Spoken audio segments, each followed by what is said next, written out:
জনস্বার্থে শিক্ষকদের বদলি শুরু হলো রাজ্যে। তো এই সময় পত্রিকায় এই প্রতিবেদনটি প্রকাশিত হয়েছে। ডিটেলস কি বলা হচ্ছে আমরা শুনে নেব। সুপ্রিম কোর্টের রায় মেনে এবার সরকারি সাহায্যপ্রাপ্ত এবং পোষিত স্কুলের প্রধান এবং সহকারী শিক্ষক শিক্ষিকাদের জনস্বার্থে বদলি শুরু করলো স্কুল শিক্ষা দপ্তর। স্কুল সার্ভিস কমিশন অর্থাৎ এসএসসির বিধি অনুযায়ী পড়ুয়ার স্বার্থে শিক্ষকদের এই বদলি চালু হয়েছিল। তবে দীর্ঘদিন আইনি জটিলতার কারণে এই বদলি কার্যকর হওয়া আটকে ছিল। স্কুল শিক্ষা দপ্তরের এক কর্তা জানান, মাধ্যমিক ও উচ্চ মাধ্যমিক পরীক্ষা মিটলেই কম পড়ুয়া থাকা স্কুল থেকে শিক্ষক শিক্ষিকাদের বেশি পড়ুয়া থাকা স্কুলে বদলি চালু হবে। গত বছরের সেপ্টেম্বরে শীর্ষ আদালত এসএসসির সংশোধিত বিধিতে সম্মতি দিয়ে এ ব্যাপারে শিক্ষক ও শিক্ষা সমিতির মামলা খারিজ করে দিয়েছিল। জানুয়ারিতে হুগলির একটি গার্লস স্কুলের প্রধান শিক্ষিকাকে বদলি করেছিল বিকাশ ভবন।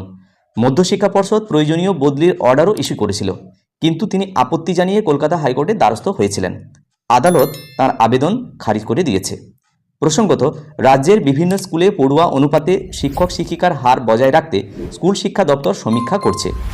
শিক্ষামন্ত্রী ব্রাত্য বসু আগেই বলেছেন, পড়ুয়া শিক্ষকের হার বজায় রাখতে এই উদ্যোগ নেওয়া হয়েছে।